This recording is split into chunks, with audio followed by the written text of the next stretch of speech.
Honourable members, I'd like to remind you that the late show tonight is resolved that members of this House recognize tremendous activity within the County of Pictou, and that was submitted by the Honourable Jim DeWolf, MLA for Pictou East.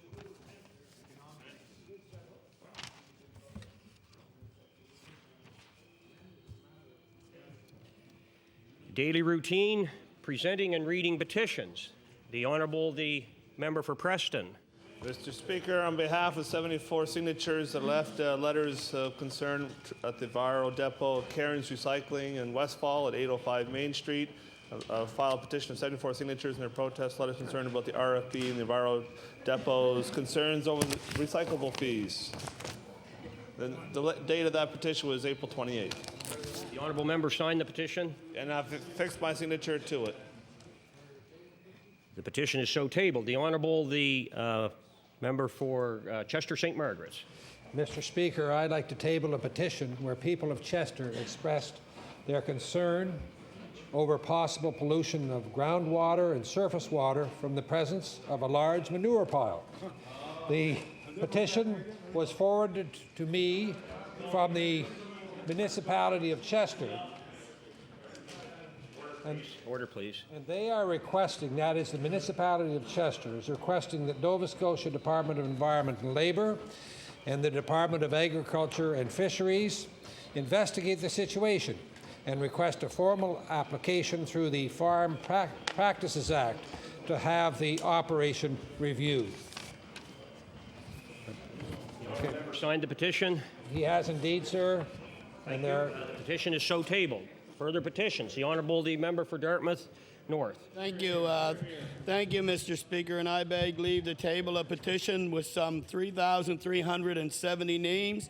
The operative clause of the petition reads, "We, the undersigned constituents of Bill Duke, MLA for the Eastern Shore, Jane Purvis, the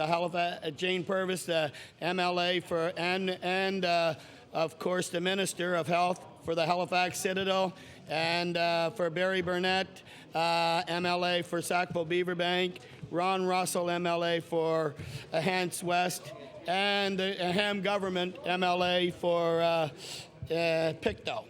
The operative clause reads, call upon the Ham government to end the strike by group home workers by agreeing to have contracts settled by a third-party arbitrator. We believe that by denying arbitration, the government is acting unfairly and is discriminating against group home workers and disabled men and women for whom they care for. Mr. Speaker, I have affixed my signature to the petition, and I would hope that the honourable members will look at the signatures of these petitions once they're tabled. The honourable member signed the petition. Thank you. The petition is so tabled. The Honourable member for Dartmouth East. Thank you, Mr. Speaker. I beg leave to table a petition bearing the signatures of 539 residents of Dartmouth South who are concerned about the ongoing strike at Regional Residential Services. The operative clause of which reads, and I quote, "We, the undersigned constituents of Tim Olive, MLA for Dartmouth South, call on the Ham government to end the strike by group home workers by agreeing to have the contract settled by a third-party arbitrator. We believe that by denying arbitration, the government is unfairly and is discriminating against group home workers and the disabled men and women for whom they serve."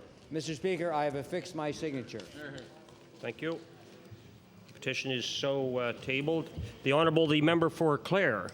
Thank you, Mr. Speaker. Mr. Speaker, I beg leave to table a petition bearing the signatures of 235 concerned citizens who are concerned about the ongoing strike at Regional Residential Services. The operative clause of which reads, "We, the undersigned family members, councillors, and other concerned persons call on the Ham government to show that it cares about the residents of the Regional Residential Services Society by giving that agency a mandate and appropriate funding to negotiate wage parity for their residential councillors as soon as possible." Mr. Speaker, I have affixed my signature to that petition as well. Thank you. Thank you. The petition is so tabled. The Honourable member for Clare. Thank you, Mr. Speaker. Mr. Speaker, I beg leave to table a petition bearing the signatures of 44 residents of Bedford who are concerned about the ongoing strike at Regional Residential Services. the operative clause of which reads, "We, the undersigned constituents of Peter Christie, MLA for Bedford, call on the Ham government to end the strike by group home workers by agreeing to have the contract settled by a third-party arbitrator. We believe that by denying arbitration, the government is unfairly and is discriminating against group home workers and the disabled men and women for whom they care for." Mr. Speaker, I have affixed my name to that petition. Thank you. The petition is tabled. The honourable member for Pictou East on an introduction. Thank you, Mr. Speaker. Through you to the members of the House, I'd like to introduce one of the finest people I've ever met from Lismore and Pictou East, Francis McDonald. And along with Francis is a constituent of the honourable member from Eastern Shore. His name is Mike Cox, and he's from Petpasquek. East Petpasquek. I got that out. And Mr. Speaker, I'd like to ask them to rise and receive the warm welcome of the House.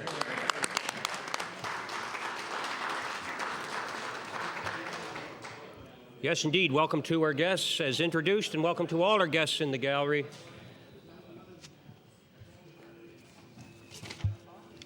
Presenting and reports of committees. I apologize. We will be back to presenting and reading petitions. The Honourable Member for Cape Breton Nova. Mr. Speaker, I beg leave to table a petition bearing the signatures of 17 residents of Candy Mountain Road in Mineville, Nova Scotia. Mineville. I have lots of coal mines there, I hear. Who are concerned about the lack of response they have received from the Department of Transportation and Public Works on the issue of drainage of their roads. These residents feel that the issue is now one of safety for their homes. And I have affixed my signature to the signature. I've affixed my signature to the petition. Petition is tabled.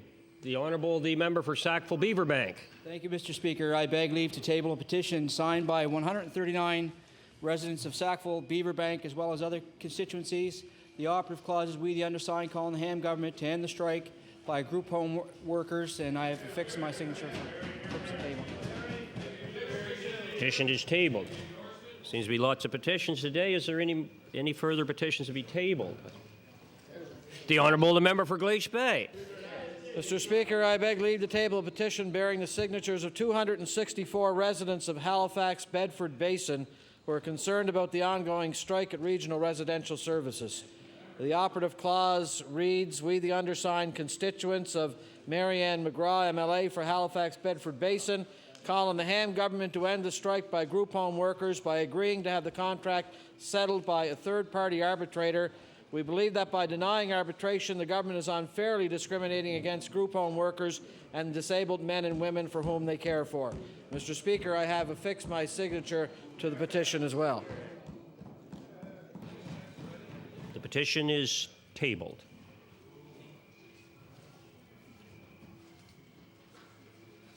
Presenting reports of committees. Tabling reports, regulations, and other papers. Statement by ministers. Government notices a motion. And the Honourable Minister of Education. Mr. Speaker, I hereby give notice that on a future day I shall move the adoption of the following resolution. Whereas the Research Council of Canada recently awarded 6 scholarships of $34,600 each to top senior science students at St. X. And whereas the recipients of the 2003 Natural Sciences and Engineering Awards are Jennifer Jameson Guysborough, Ryan Lukeman and Ryan McDougall Antigonish, Craig Power Sydney Mines, Gabrielle Tompkins Dartmouth, and Sean Kennedy Gloucester, Ontario. And whereas these awards will significantly support their work as they strive toward innovations and discoveries of tomorrow, therefore be it resolved, all members of the House join me in congratulating the students for their academic achievements and wish them all the best with their future endeavors. Mr. Speaker, I seek waiver and passage without debate. Waiver's request is agreed. It is agreed. All those in favor, please say aye. Contrary, nay. The motion is carried. The Honourable the Minister of Tourism and Culture. Mr. Speaker, I hereby give notice that on a future day I shall move the adoption of the following resolution. Whereas a memorandum of agreement between the Nova Scotia Government and the Highland Council of Scotland will boost Gaelic language and culture in Nova Scotia. Whereas the agreement was signed last year during a visit to Nova Scotia by 6 members of the Highland Council. Whereas one of those members, Alan Beaton, has recently retired from the Highland Council. Therefore, be it resolved that all members extend thanks to Mr. Beaton for his enthusiasm and work to preserve and present the Gaelic language and culture for the benefit of all Nova Scotians. And Mr. Speaker, I request waiver of notice and passage without debate. Waiver is requested. Is it agreed? It is agreed. All those in favour, please say aye. Contrary, nay. The motion is carried. The Honourable the Minister of Health. Thank you, Mr. Speaker. I hereby give notice that on a future day I shall move the adoption of the following resolution. Whereas Nova Scotians have access to emergency health care services 24 hours a day, 7 days a week through its land and air ambulance system, with approximately 85,000 Nova Scotians transported by ambulance each year.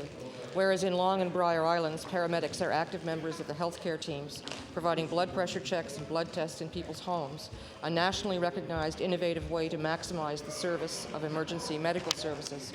And whereas Nova Scotia's paramedics and 911 emergency operators have been recognized as being among the best in North America, therefore be it resolved that the members of this House join me in acknowledging this week Emergency Medical Services Week and in thanking Nova Scotia's EMS team for their commitment to providing a service that saves lives every day. Mr. Speaker, I request waiver of notice. Waiver is requested. Is it agreed? All those in favour, please say aye. Contrary, nay. Motion is carried. The Honourable the Minister of Education. Mr. Speaker, I hereby give notice that on a future day I shall move the adoption of the following resolution. Whereas 27 young Nova Scotia scientists represented this province at the Canada-wide Science Fair in Calgary last week and returned with 3 medals, several prizes, and a number of honourable mentions. And whereas Truro students Katie Atkinson and Jay and Jenna McNeil, who are brother and sister, each won a silver medal, $700, and a $1,000 university entrance scholarship for their projects. And whereas Truro has won the bid to host 450 young scientists from across the country for the 2007 Canada-wide Science Fair, therefore be it resolved that the members of this House congratulate our students and the Truro Bid Committee on their success and thank science teachers across the province for encouraging their students to bring their scientific pursuits to this level. Mr. Speaker, I request waiver and passage without debate. Waiver is requested. Is it agreed? All those in favour, please say aye. Contrary, nay. The motion is carried. The Honourable Minister of Tourism and Culture. Mr. Speaker, I hereby give notice that on a future day I shall move the adoption of the following resolution. Whereas both the Cabot Trail and the South Shore have been selected as 2 of the top 10 most scenic drives in Canada by lifenetwork.ca. Whereas lifenetwork.ca brings online visitors information on various topics such as travel and adventure. And whereas Nova Scotia also has a number of other scenic drives. Therefore, be it resolved that all members recognize the achievement of having 2 of our 11 scenic drives as among the very best in Canada. Mr. Speaker, I request waiver of notice and passage without debate. Waiver is requested. Is it agreed? All those in favour, please say aye. Contrary, nay. The motion is carried. The Honourable the Minister of Health. Mr. Speaker, I hereby give notice that on a future day I shall move the adoption of the following resolution. Whereas the Clubhouse program is an internationally accepted model for rehabilitation of clients with severe mental illness, and through participation in work units, an opportunity for these clients to gain life skills that enable them to function better in their community. And whereas the Aberdeen Hospital Auxiliary has donated $30,000 to the Pictou County Health Authority to purchase all of the required equipment and furniture for the New Hope Clubhouse in New Glasgow.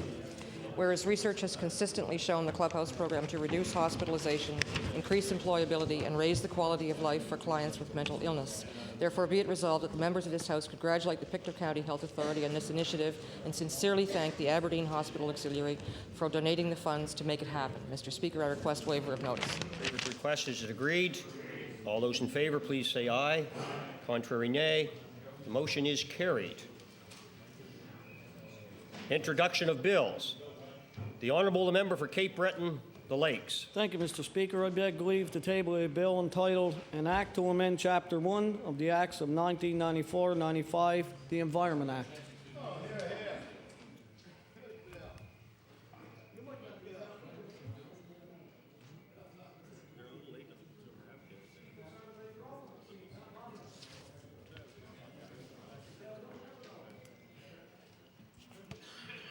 An act to amend Chapter 1 of the Acts of 1994-95, the Environment Act.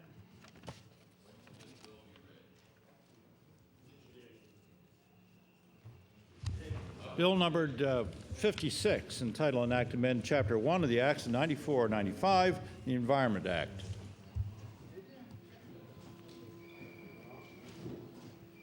Further introduction of bills. Notice is a motion. The Honourable, the Leader of the Opposition. Thank you, Mr. Speaker. I hereby give notice that on a future day I shall move the adoption of the following resolution.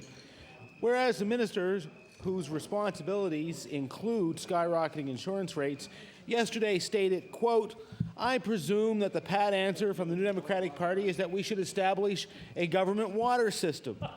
And whereas it will apparently come as a surprise to the minister and the Conservative government that Nova Scotians already enjoy publicly run and publicly accountable water systems, and whereas the laboratory analysis found that tap water from the Halifax Water Commission is of higher quality than most bottled water, therefore be it resolved that this House urges the Premier to make it clear that despite the statements of the minister who struggles with skyrocketing insurance rates, that the Conservatives do not intend to make water as expensive and as unreliable as auto insurance. Mr. Speaker, I would waive notice and ask for passage without debate. The Honourable Member's request and waiver notice. I hear some noes. The Honourable Member for Cape Breton South. Mr. Speaker, I hereby give notice that on a future day I shall move the adoption of the following resolution. Whereas the Cape Breton Post Bombers will be inducted into the Cape Breton Sports Hall of Fame during the annual induction ceremony and Sport Heritage Awards banquet Saturday, May 31st. And whereas the Bombers swept the best-of-3 series over Summerside PEI 2-0 to capture the 1964-65 Maritime Junior A Championships. And whereas the Cape Breton Post Bombers were the last Cape Breton team to win the Maritime Junior A Hockey Championship after a long-fought battle against Glace Bay and Halifax for the provincial title, bringing a great deal of pride to Cape Breton Island, Sydney in particular. Therefore, be it resolved that all members of the House recognize the outstanding accomplishment of the Cape Breton Post Bombers on their 1964-65 Maritime Junior A Hockey Championship victory and on their induction into the Cape Breton Sports Hall of Fame. Mr. Speaker, I would ask for waiver. Waivers requested. Is it agreed? All those in favour, please say aye. Contrary, nay. The motion is carried. The Honourable, the Member for Kings North. Mr. Speaker, I hereby give notice that on a future day I shall move the adoption of the following resolution. Whereas the Annapolis Valley Apple Blossom Festival is an annual celebration of our Nova Scotia traditions and agricultural heritage and is the leading such festival in Atlantic Canada. And whereas this year the popular festival will take place from May 28th until June 2nd, with activities such as the crowning of Queen Annapolisa, fireworks, various concerts, and a perennial favorite, the Apple Blossom Grand Street Parade. And whereas the festival is a long-standing valley tradition celebrating 71 years, therefore be it resolved that the members of this House join me in congratulating the organizers and participants of this year's Annapolis Valley Apple Blossom Festival. Send them our good wishes for another very successful festival. I request waiver, and I invite all the members to come to the Apple Blossom Festival this year. Waiver's request is agreed. All those in favour, please say aye. Contrary, nay. The motion is carried. The Honourable, the Member for Hants East. Thank you, Mr. Speaker. I hereby give notice on a future day I shall move the adoption of the following resolution. Whereas volunteers are the fabric that holds our communities together, and whereas Mr. Brian O'Leary has been instrumental in central to much of the recreational opportunities in Lance through his 10-year position as president of the Lance Recreation Society, among many other posts. And whereas Mr. O'Leary was honored on April 30th in Upper Rawdon by the municipality of East Hants for his much appreciated work as a volunteer. Therefore, be resolved that this House congratulate Brian O'Leary of Lance for being named an East Hants Volunteer of the Year and thank him for his unflagging dedication to the well-being of his community. And Mr. Speaker, I request waiver notice and passage without debate. Waivers requested. Is it agreed? All those in favour, please say aye. Contrary, nay. The motion is carried. The Honourable Member for Cape Breton, Nova. Mr. Speaker, I hereby give notice that on a future day I shall move adoption of the following resolution. Whereas the strategy of this Tory government for Sydney Steel Corporation has been to sell the operational part of it off to the Zoom Developers Limited of India for $4 million. And whereas the price of $4 million in no way reflects the appraised value of an operating electric arc reduction furnace and associated rolling and finishing mills. And whereas the Tory brainwaves feel that the Cisco giveaway can be defended to the voters on the grounds that the net result of it all will be to create jobs in India by reassembling the Cisco plant there to make steel, which could then be sold at a profit to Canada. Resolved, Mr. Speaker, the NDP can comment on this later on if they wish, but let me get back to resolved. Resolved that this Tory catastrophe can only be sold to those who know nothing about making steel, know nothing about economics, and above all, know nothing about preserving and maintaining established Nova Scotian industries. The notice is tabled. The Honourable, the member for Halifax, Bedford Basin. Thank you, Mr. Speaker. Mr. Speaker, I hereby give notice that on a future day I shall move the adoption of the following resolution. Whereas recently the International Wireless Communication Expo took place in Las Vegas, and whereas Down East Communications President Mickey McDonald was again honored for his company's numerous successes in 2002, including first-rate product sales and growth, achieving 128% of his target for the year. And whereas Down East also claimed the Pinnacle Eagle, Prestigious Club, and Entrepreneur Awards for 2002, with one of their account executives, Rob Lowe, being named Salesperson of the Year. Therefore, be it resolved that all members of this House congratulate Mickey McDonald and all of his staff at Down East Communications for their winning performance at the International Wireless Communications Expo and wish them continued success in their future endeavors. Mr. Speaker, I seek waiver. Waiver is requested. Is it agreed? All those in favor, please say aye. Contrary, nay. The motion is carried. The Honourable the member for Cold Harbour Eastern Passage. Thank you, Mr. Speaker. I hereby give notice that on a future day, I shall move the adoption of the following resolution. Whereas on Friday, May 2nd, the staff, parents, and students of Astral Drive Elementary School collaborated to present a successful musical entitled Enchanted Twist. And whereas the musical featured members of the Astral Drive Elementary Choir, and the theme demonstrated how joint efforts can find a peaceful solution when challenges involving property rights, economic development, and protection of the environment all come head to head. And whereas the musical Enchanted Twist was written and directed by the school music teacher Melanie Kennedy and composed by Gary Williams. Therefore, be it resolved that the members of this House congratulate all the students, staff, and supporters of Astral Drive Elementary School on the successful production Enchanted Twist and for the demonstration of peaceful problem solving through effective communication skills. And I ask for waiver, Mr. Speaker. Waiver is requested. Is it agreed? All those in favor, please say aye. Contrary, nay. The motion is carried. The Honourable the member for Glace Bay. Mr. Speaker, I hereby give notice that on a future day I shall move the adoption of the following resolution.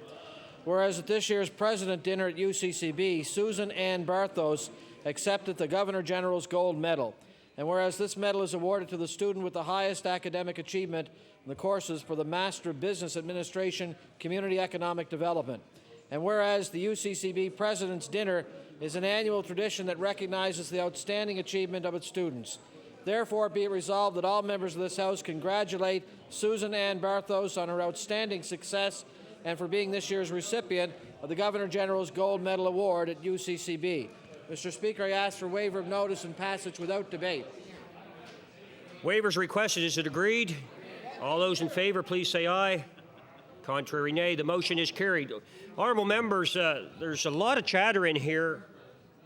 And it's not all coming in from the outside. So I would ask honourable members if they could please try to be a little more quiet so we can hear the honourable members that do have the floor. The honourable member for Preston. The honourable government house leader. On a point of order, Mr. Speaker. Government house leader. I didn't hear that last resolution put forward by the honourable member for Glace Bay, and I said no. And I would like to have it read again, if it may. Does the honourable member wish that the resolution be read in its entirety? Just a whereas. And therefore. Yeah. Okay. Is it agreed? Okay. The honourable member for Glace Bay. Therefore, be it resolved that all members of this House congratulate Susan Ann Barthos on her outstanding success and for being this year's recipient of the Governor General's Gold Medal Award at UCCB. Waivers requested. Is it agreed? It is agreed. All those in favor, please say aye. Contrary, nay. And certainly that is indicative of the problem that we all have in here hearing honourable members. So please try to be quiet as you can. The Honourable the Member for Preston. Mr. Speaker, I hereby give notice on a future date for the adoption of the following resolution.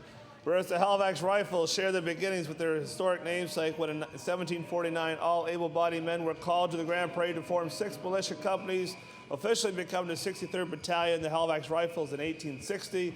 And whereas while the Halifax Rifles 23rd Armored Regiment, RCAC, was made inactive over 35 years ago, as members of the Rifles served in more battles than any other unit, including some of the most horrific in the the First World War. And whereas the 13 surviving members of the Rifles have placed the bottle of single malt scotch under lock and key at the Royal Armoury Park, and have agreed that when only 3 of them are left, and when they all come together, raise a toast to 23rd Armored Regiment, therefore be resolved that all members of this House commend and remember the members of the Halifax Rifles for serving and protecting Canada for many years. Let's hope that the Scotch remains untouched for many years to come. And Mr. Speaker, I ask for a waiver. Waivers requested. Is it agreed? All those in favor, please say aye. Contrary, nay. The motion is carried. The Honourable the Member for Hants East. Thank you, Mr. Speaker. Hereby give notice on a future day I shall move the adoption of the following resolution. Whereas each year the very best students from regional science fairs attended the Canada-wide Science Fair held this year in Calgary from May 10th to 18th. And whereas this fair recognizes the talents and creativity of striving young scientists who are the building blocks of our exciting future. And whereas this year Janice Cameron, a grade 8 student at Riverside Education Centre in Milford, won the $250 Canadian Junior Association of Physics Award for her project showing how muscle action could be used to build walking robots.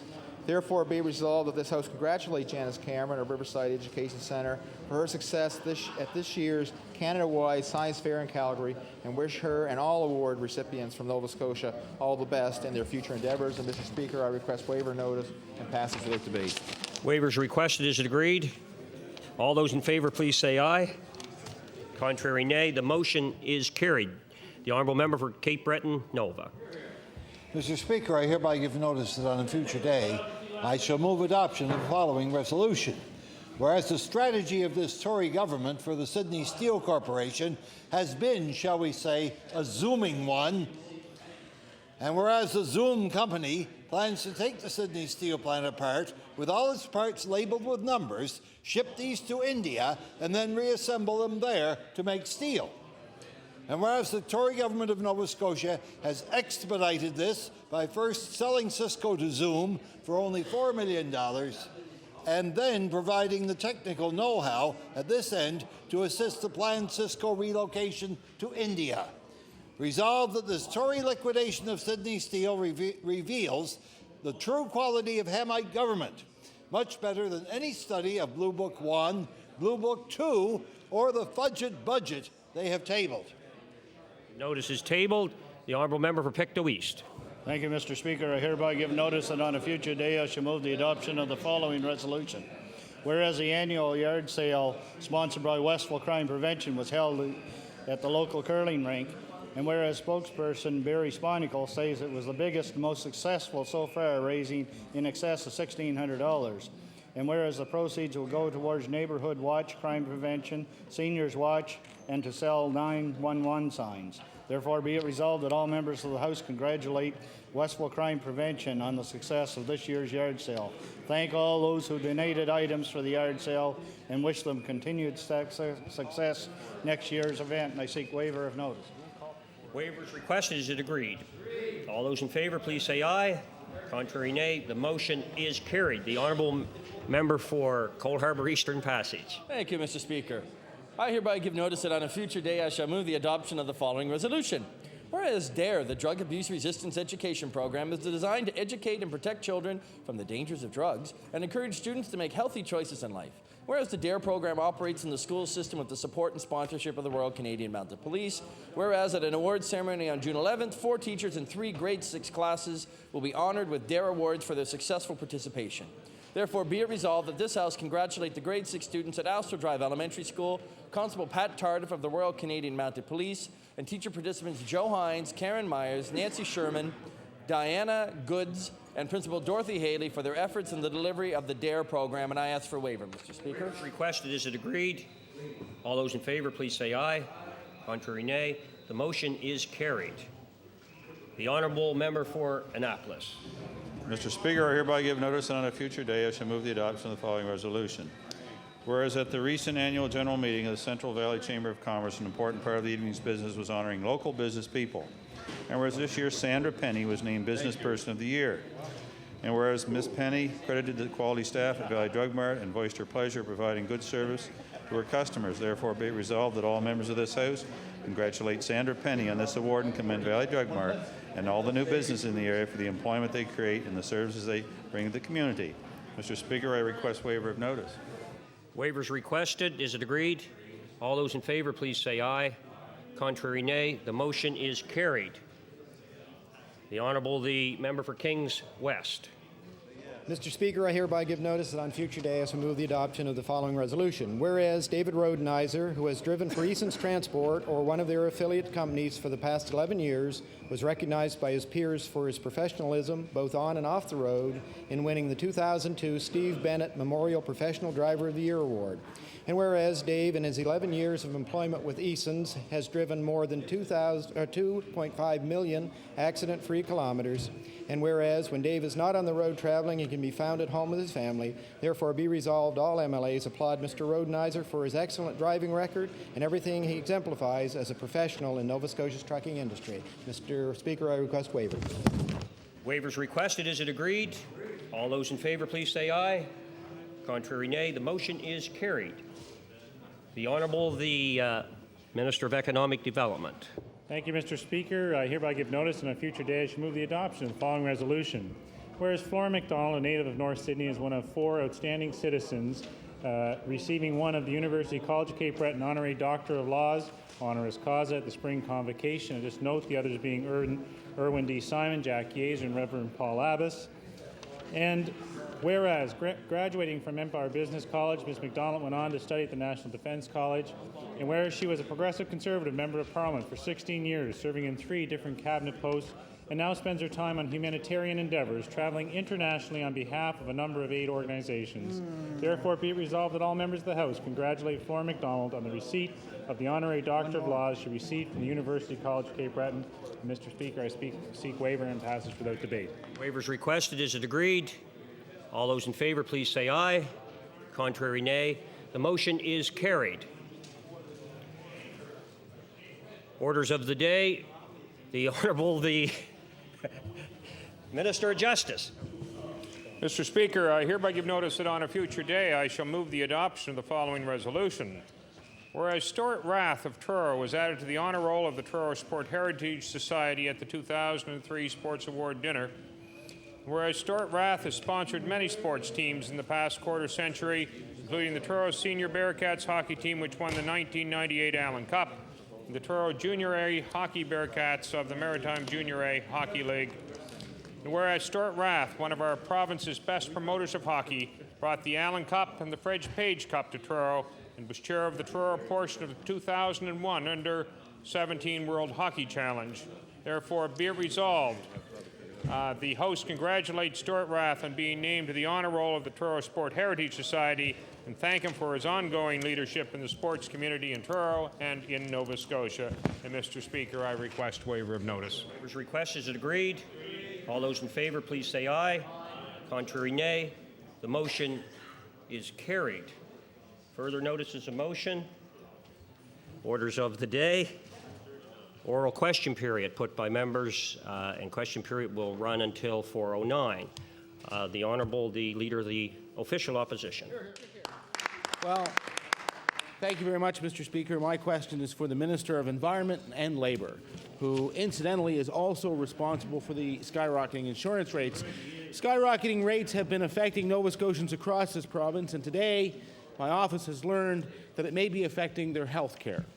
Janet Hazelton, the president of the Nova Scotia Nurses Union, says that VON nurses have been especially affected by skyrocketing insurance rates because many of them depend on their own vehicles. She says auto insurance rates are becoming a barrier for attracting people to the VON.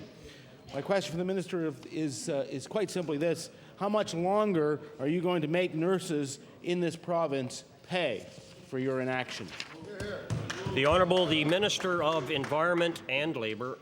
Mr. Speaker, it will take as long as it takes the opposition to pass the bill that will enable us to do something. The Honourable the Leader of the Opposition. Mr. Speaker, skyrocketing insurance rates are making it more costly for VON nurses to do their job. These nurses provide home care across the province, and they depend on their vehicles. They are required to be on the road no matter the weather. Thousands of people rely on their services, and the Nova Scotia Nurses Union says skyrocketing insurance rates will make it more difficult to attract people to that profession. Given the nursing shortage in this province and the home care needs, Nova Scotia cannot afford an auto insurance barrier. My question is simple. Minister, how do you plan to resolve this issue? The Honourable the Minister of Labour. Speaker, I intend to resolve this issue, as I said before, when the opposition passes the Insurance Act. The Honourable the Leader of the Opposition on his final supplementary. Thank you, Mr. Speaker. The minister knows full well that passage of this act has nothing to do with this problem. Absolutely it doesn't nothing. address the system, which is the problem. Skyrocketing insurance rates are affecting nurses in this province who provide needed home care. The Nova Scotia Nurses Union says sky-high rates are a barrier that will affect their ability to attract nurses to this line of work. Surely, by now, there can be no doubt that skyrocketing rates are affecting everyone in this province. And Minister, your government can no longer justify your inaction on this issue. What are you going to do to lower the rates in this province? The Honourable the Minister of Environment and Labour. Mr. Speaker, it's about time that the Leader of the Opposition stop passing the buck. Instead of that, pass the bill. The Honourable the Member for Clare.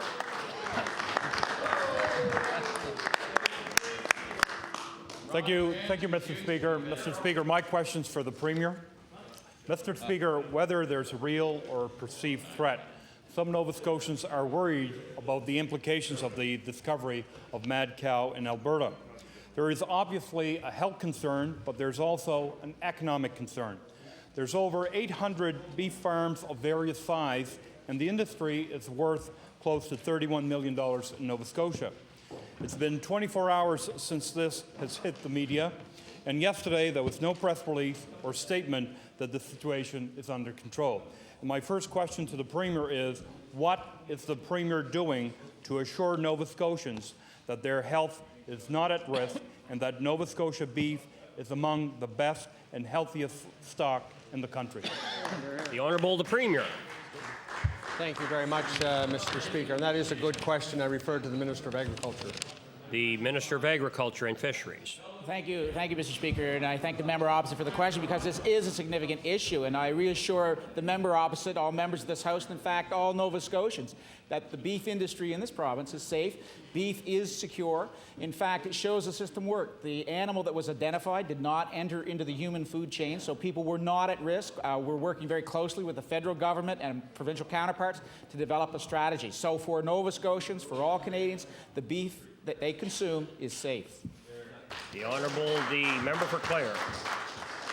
Thank you, Mr. Speaker. Again to the Premier. This issue requires the leadership of our Premier. Last night, the Premier was demanding that the Feds take a leadership role. If this Premier's track record in dealing with Ottawa is any guide, Nova Scotians will be waiting a long time for any help. It is the Premier who must look out for the interests of Nova Scotians, Mr. Speaker. And again to the Premier, what specifically is the Premier doing to take a decisive leadership role to protect the interests of Nova Scotians? The Honourable the Premier. Thank you very much, Mr. Speaker, and I refer that to the Minister of Agriculture. The Honourable the Minister of Agriculture and Fisheries. Thank you, Mr. Speaker. Mr. Speaker, CFIA, the Canadian Food Inspection Agency, has the lead on this. In fact, it was that organization that were able to identify the problem as it existed. We have in this province inspectors whose job it is to deal with this problem. So we have in place the mechanisms. We are dealing very aggressively with it. And again, to Nova Scotians, the beef is safe. The Honourable the Member for Clare on his final supplementary. Thank you, Mr. Speaker. Again to the Premier. Mr. Speaker, this care will have a devastating effect on the price of beef if it's not contained. Farmers are not consulted by this government at the best of times. And again to the Premier, what steps will the Premier take to ensure adequate, stable beef prices in consultation with industry instead of the current do-nothing approach? Hear, hear. The Honourable the Premier. Thank you very much, Mr. Speaker.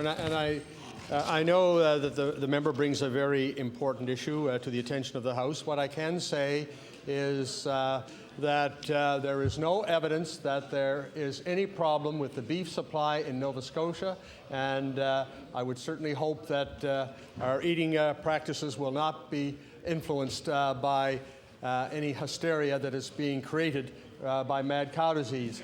It is my understanding, Mr. Speaker, that the animal in question has been destroyed. The herd out west has been isolated. I think the appropriate measures are being taken to contain the illness to the herd that it was initially discovered in, and I hope we don't create the kind of hysteria that was created in this country by SARS. In reality, I believe that with a coordination by the federal government and that each province does its part, then in fact I think that very quickly the beef industry will return to normal in this country. The Honourable the Leader of the Opposition. Well, Mr. Speaker, the minister responsible for the skyrocketing insurance rates says they have a plan and says that he wants the opposition to pass the bill. Well, you know something, Mr. Speaker, one group that was ignored by this government completely is Facility Association. Last November, the UARB held hearings on a requested rate increase by the Facility Association or insurer of last resort. The UARB used the information before it to allow a 28% increase in private passenger Facility Association rates effective May 1st. But much has changed with Facility Association since that approval. Since the overall UARB rate review began, 14,000 more vehicles were put into Facility Association. So my question for the minister is this: why has May 1st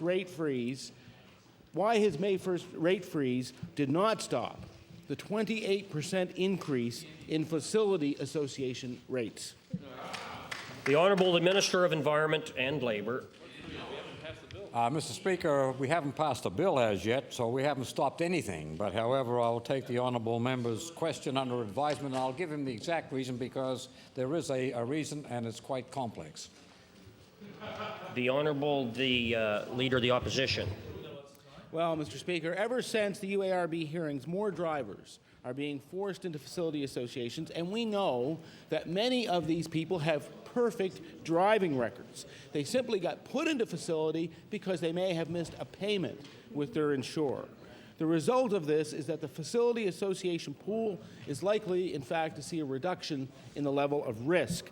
But the risk reduction happened after the UARB handed out a 28% rate increase. I want to ask the minister responsible for skyrocketing car insurance what he's going to do about the thousands of drivers his so-called rate freeze left out in the cold. The Honourable the Minister of Environment and Labour. Mr. Speaker, we could have done something about that last week if the opposition had passed the insurance bill amendment.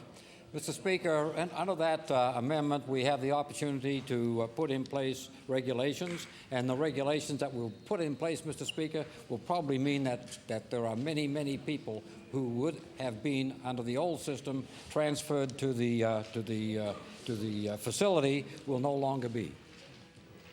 The Honourable Leader of the Opposition on his final supplementary. Mr. Speaker, of course, the questions are not on the bill, but if the minister took the time to read it, he would find out that it does not apply, in fact.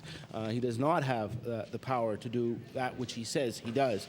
Facility Association got its rate increase based on its numbers projected for 2002. The number of people on Facility Association has doubled in the last year, many of them good drivers because the insurance companies are simply using Facility as a collection agency. The Facility Association rates are probably no longer justified. They are only reviewed at the request of the Facility Association itself. So, Mr. Speaker, my question to the minister is what's to stop the Facility Association from collecting unfair premiums for the next year or more? The Honourable the Minister of Environment and Labour. Speaker, we have a plan and we have a bill. It's up to the opposition to permit the passage of the bill. When they do that, we'll come forward with the plan. The Honourable, the member for Richmond. Thank you, Speaker. Speaker, during the last election, the Premier of this province said that $1.5 billion was enough to run the healthcare system, that it just needed some better efficiencies and better management. And today, with this budget, the spending is now up to $2.1 billion with no end in sight. Mr. Speaker, the Premier replaced the old health system that was under regional health boards, and he replaced it with what he claimed was district health authorities, which would be more efficient, would not have any cost overruns, and be more accountable. Mr. Speaker, in the Blue Book, the Premier said on the very first page, as your Premier, my first priority will be to fix the healthcare system. Now, he used the word fix in the Blue Book, and he has never used it once again in the last 4 years of his administration. Now, Mr. Speaker, on June 21st, 1999, the then Tory leader issued a press release in which he said, quote, hard work, cooperating with healthcare providers, and being honest with Nova Scotians, not just borrowing a huge pile of money, must be the foundation of restoring the healthcare system, end quote. Mr. Speaker, district health authorities under this administration last year overspent by $17 million, and this year they are coming and asking for an additional $40 million than what the government has offered. My question to the Premier is, given that the Premier has failed to rein in health costs, will he be honest with Nova Scotians today and tell them that his plan for health care, if he ever had one, has failed miserably? The Honourable the Premier. Thank you very much, Mr. Speaker, and this is an excellent opportunity for me to remind the member opposite that the second last year when the government of which he was a member was running health care, the regional health boards had a cost overrun of $182 million. The last year of their time in office, it was a cost overrun of $130 million. Bearing in mind, Mr. Speaker, that we did not believe that regional health boards were the answer. I believe that the district health boards are doing a much, much better job than their regional health boards did. Hear, hear. The Honourable member for Richmond. Well, you know, Mr. Speaker, 4 years later that this government has had to fix this problem, an extra $1 billion per year in revenue, and yet they have still failed to be able to provide a healthcare system that is affordable and that works for Nova Scotians. Mr. Speaker, as I said, $1 billion more in revenue per year than what the government of 1999 had, and yet money is still being poured into health care with no end in sight, and improvements to patient care are just not there as a result of it. Mr. Speaker, it was the Premier who said in 1999 that he could fix health care, he didn't need any more money, and he could do it with $1.5 billion. Mr. Speaker, my question to the Premier is, will the Premier tell the House exactly what exactly the district health authorities don't need in their $40 million wish list so as to tell Nova Scotians today what kind of care will be denied to them as a result of this government's inability to manage the health care system? The Honourable the Premier. Thank you very much, Mr. Speaker. And the member opposite makes reference to the fact that, among other things, we were elected to fix health care. When we took over, Mr. Speaker, back in the summer of 1999, we had the worst program for the diagnosis and treatment of osteoporosis in the entire country. And thanks to the efforts of the long-serving Minister of Health, Minister Muir, we now have among the best programs in the country. That is something, Mr. Speaker, we fixed. The Honourable member for Richmond, final supplementary.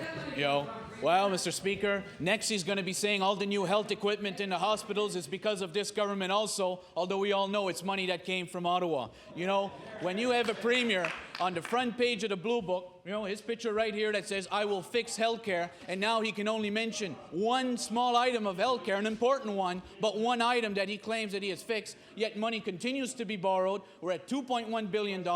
There's no end in sight, and it looks like the DHAs will overspend again next year under this government. I ask again, Mr. Premier, how can you say that you have fixed health care with a straight face and a balanced budget when it is clear that the overspending last year proves that your budget was not balanced by the fact that you tried to put that overspending directly onto debt rather than show it as a yearly loss in your budget? The Honourable the Premier. Mr. Speaker, one of the things that we faced in healthcare when we took office in the summer of 1999 were unacceptable waits.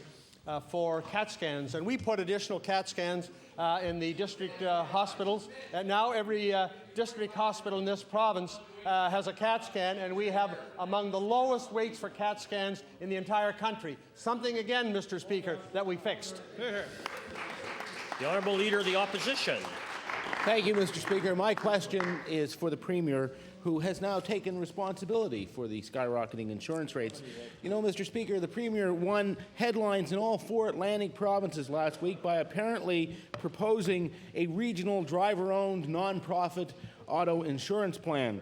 Yesterday, though, neither the Premier nor the Minister had one good thing to say about such a plan, and other governments have now indicated that this is nothing more than a plan to harmonize regulations. So my question is quite straightforward.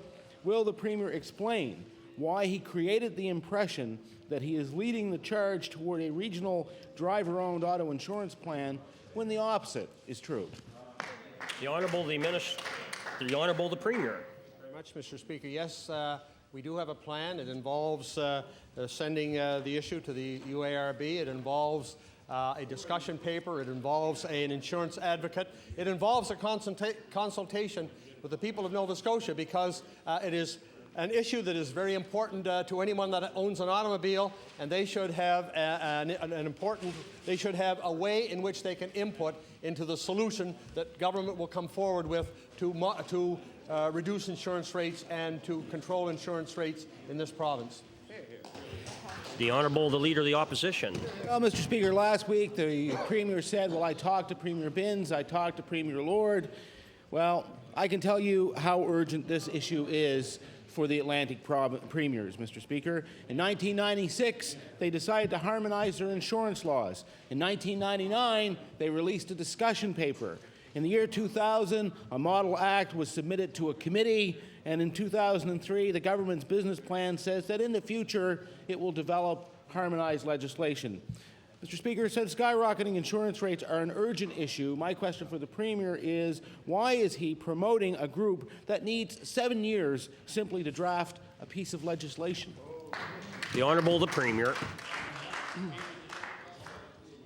Thank you, Mr. Speaker. The only thing we're promoting is a rapid passage of our insurance bill so we can get on with the job in moderating increases in insurance rates in Nova Scotia until such time as we come up with the proper consultation process resulting in the long-term solution.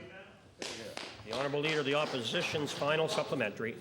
Speaker, the Premier seems to think that he can float a regional driver-owned plan one week and then dismiss it the next. You know something, Mr. Speaker? Last night, the New Brunswick Tories crumbled on this issue, vowing an affordable insurance alternative no matter what. Every comparison shows that the driver-owned plan provides the lowest and the fairest rates. And what does his minister say? He says it's flat roads in Manitoba and something about a driver-owned insurance policy leading to public water systems. Mr. Speaker, why isn't a non-profit driver-owned plan the first priority of this Premier and his government? The Honourable the Premier. Thank you very much, Mr. Speaker. It would appear that in an attempt, I think, to influence people and to try and convince the people of Nova Scotia that they have a solution without doing the proper research is in the best interest of the people of Nova Scotia. I think not. I think that we have to go about this slowly and deliberately, making sure that we come up with the very best that is possible for the insurance purchasers in the province of Nova Scotia. And we'll do it. We're not going to allow ourselves to be pushed by any particular political party into doing something that ultimately could be proven to be wrong. We will take our time, but we will do it right, Mr. Speaker. The Honourable Member for Cape Breton Centre. Thank you, Mr. Speaker. You know, Mr. Speaker, in today's media reports that the volunteer fire departments within the Cape Breton municipality are experiencing problems acquiring affordable insurance. You know, such departments as the Port Morion Volunteer Fire Department and Donkin have both said publicly that they're having problems. As we know, the volunteer fire departments require a number of insurance policy on their buildings, vehicles, as well as coverage around accidents such as slip and falls, Without these needed policies, these organizations simply can't do their job in protecting rural Nova Scotia. So I want to ask the Minister is, what are you going to do to ensure volunteer fire departments are able to maintain affordable insurance rates so they can do that valuable work of protecting rural Nova Scotians? The Honourable Minister of Environment and Labour. I don't think the honourable member knows what he's talking about, Mr. Speaker, quite frankly. The honourable member, I presume, is talking about casualty and liability insurance rather than auto insurance. Mr. Speaker, if he's talking about property insurance, etc., Mr. Speaker, I can advise him that the Fire Marshal has been in contact with all the volunteer fire departments across this province, Mr. Speaker, and is assisting them in locating suitable insurance. The Honourable Member for Cape Breton Centre. You know what, Mr. Speaker? I'll put my knowledge of what we learned about the insurance industry against that minister's any day. You know, Mr. Speaker, what we're talking about here is the last time when he went to help and told the House that he helped a volunteer fire service, it was a phone call to another broker. That's the type of assistance they can expect from you and your department. Now, the head of fire services in CBRM, Bernie McKinnon, is investigating the situation within his jurisdiction as we speak. 1/3 of all the volunteer departments in his coverage area are having difficulties. That's 11 out of 33, Mr. Speaker. We raised this from my leader on April 10th in a question concerning the Port Hawkesbury Volunteer Fire Department, and now we have the chief of the CBRM looking for same coverage for his people, Mr. Speaker. So I want to ask this minister who knows all about insurance. You told us on April 10th how much you value the volunteer fire departments of this province. Can you now tell us what you have done to assist these hard-working women and men so that they can maintain that service throughout the year? The Honourable Minister of Environment and Labour. Mr. Speaker, it's again a very convoluted question because he's talking out of both sides of his mouth at the same time.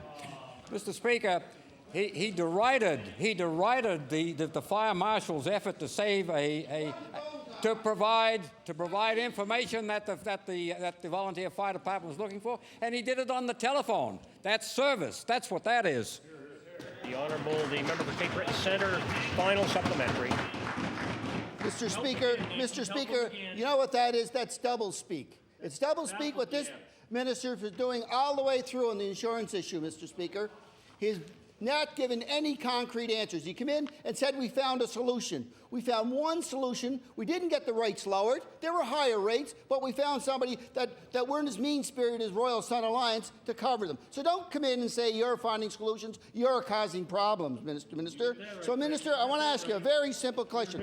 Will you commit to a province-led effort to provide uniform, affordable insurance coverage at affordable rates for our volunteer firefighters that are so desperately needed now that the summer forest fire is upon us?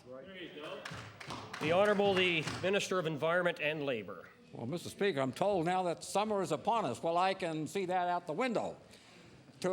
In answer to his question, we are providing information to volunteer fire services that are having problem with insurance, and if they phone the fire marshal phones back and offers them an alternate solution. Mr. Speaker, I don't know what the honourable member wants us to do. The Honourable, the Member for Richmond.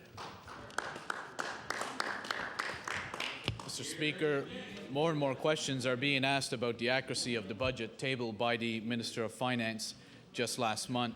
Mr. Speaker, I asked a question to the Minister yesterday and he appeared to be somewhat confused, so hopefully we'll try to make it a little easier for him today.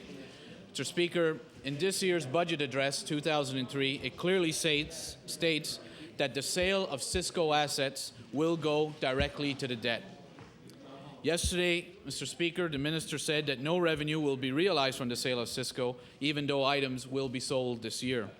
In the 2002 budget address, the Minister said Cisco would be generating revenue, and that money went to balancing his budget last year, even though Cisco discontinued operations in 1999. So my question to the Minister of Finance is, why is this minister changing the accounting rules he uses year by year? The Honourable, the Minister of Finance.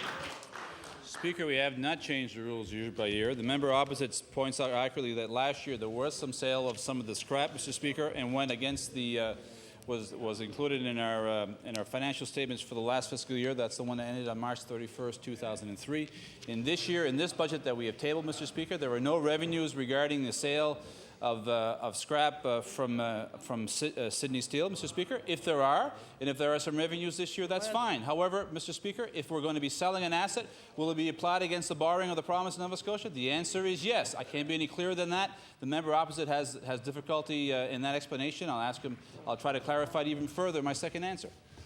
The Honourable, the member for Richmond. Well, Mr. Speaker, in 1 year, the sale of assets from Cisco is revenue, and the next year, it's to go directly to the debt.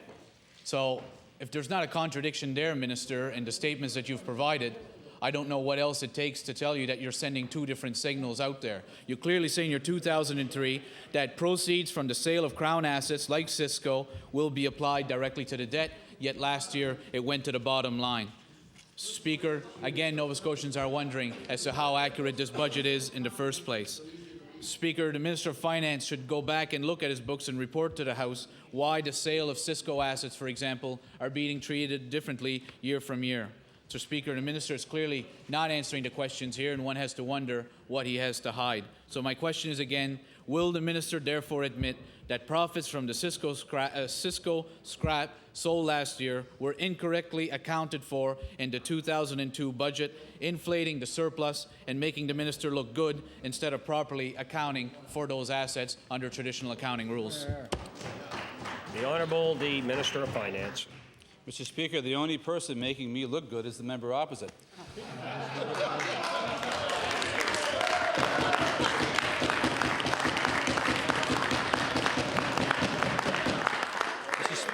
Mr. Speaker, Please, order. Order, please. Order, please. Very difficult to hear the Honourable, the Minister of Finance. Mr. Speaker, in regards of the sale for the assets of Sydney Steel, the situation is that some of the assets were actually sold in last fiscal year will be dismantled this year. But the member opposite brings up whether or not there will be some additional sales of scrap in this fiscal year, Mr. Speaker. There may be. The fact of the matter is that there have not been budgeted for. If there are some additional sales, that's fine. It's good for the taxpayers of Nova Scotia.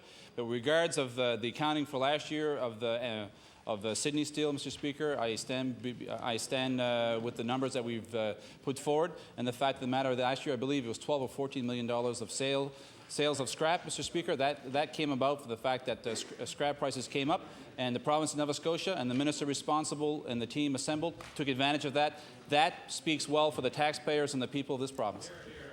The Honourable Member for Richmond on his final supplementary. Well, Mr. Speaker, what we're clearly seeing and what has even been alleged by the NDP finance critic is that this minister will change all of the accounting rules required to try to make his government look good. And even after $1 billion of additional revenue, they are still they're still borrowing money each year. And what we see clearly here, Mr. Speaker, is how they are changing the rules as they go along to try to add to their bottom line. Mr. Speaker, in last year's budget, the minister placed profits from the sale of Cisco scrap on a line called the net income from government-owned business enterprises. Mr. Speaker, they did this even though the public accounts clearly states that Cisco discontinued operations in 1999-2000. Yet last year it was convenient to use that money to try to claim an artificial surplus. Mr. Speaker, I ask again, how can the Minister of Finance say that his surplus was $14 million last year when the bulk of that money came from a company that was deemed no longer in operation in 1999-2000? The Honourable, the Minister of Finance. Mr. Speaker, the member opposite mentions the fact that Sydney Steel was a generally government business entity. It was before, it still is until it's wrapped up, Mr. Speaker. The fact of the matter is in last year we did have sales of scrap, and the fact of the matter, it almost seems, Mr. Speaker, that the member opposite seems to wish that it hadn't happened. You know, we told people we would balance the budget last year.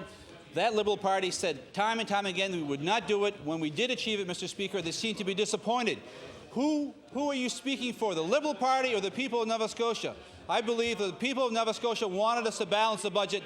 Maybe the Liberal Party didn't want us to do it, Mr. Speaker, but I believe that Nova Scotians wanted us to, and we did. Order, please. The honourable member for Halifax, Needham. Thank you. Thank you, Mr. Speaker. My question through you is to the Minister of Health. Mr. Speaker, in 1999, the Auditor General said, and I quote, "When health boards are not informed of funding decisions on a timely basis and are told that they must maintain services and cannot implement initiatives until approved, then the boards are effectively paralyzed." Mr. Speaker, today, that is exactly what this government has done. The budgets still aren't approved 2 months into the year, and yesterday the Premier ordered DHAs to maintain services, and the minister said they have not approved new initiatives. My question for the Minister of Health, Mr. Speaker, is why are you knowingly following the failed Liberal blueprint for health care mismanagement? The Honourable, the Minister of Health. Thank you very much, Mr. Speaker. And Mr. Speaker, what has been happening this year is what has been happening during the last 4 budgets, actually 5 budgets that this government has been dealing with health authorities and all other government departments, agencies, including school boards. And Mr. Speaker, we go through a business planning process and a budget process that is a process of negotiation and finalization. And Mr. Speaker, we have brought stability and given increased funding to health boards. That is the important thing, Mr. Speaker. It does not obviate the need for budget discussions on an ongoing basis. Thank you, Mr. Speaker. The Honourable member for Halifax, Needham. Mr. Speaker, the Auditor General says this practice paralyzes district health authorities.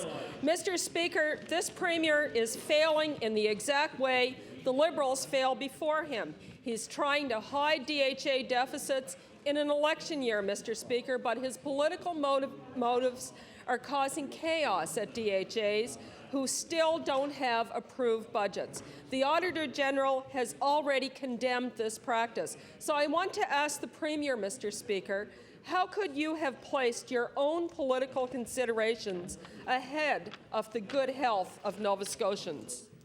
The Honourable, the Premier. Thank you very much, Mr. Speaker. The member opposite, has asked a number of questions on the delivery of health in our province since this sitting of the legislature began. Always finding fault with what government does, always suggesting that government doesn't spend enough. On the other hand, if you would look back in the pages of Hansard over the last 3 weeks, the suggestions that have come from the opposition party, the New Democratic Party in this province, if in fact had been followed by the government, would have bankrupted this province in short order. We literally put, Mr. Speaker, that is the party that identifies the problems but never comes up with a solution. The Honourable member for Halifax, Needham, on her final supplementary. Mr. Speaker. John, you know by the company you keep and you won't get those guys.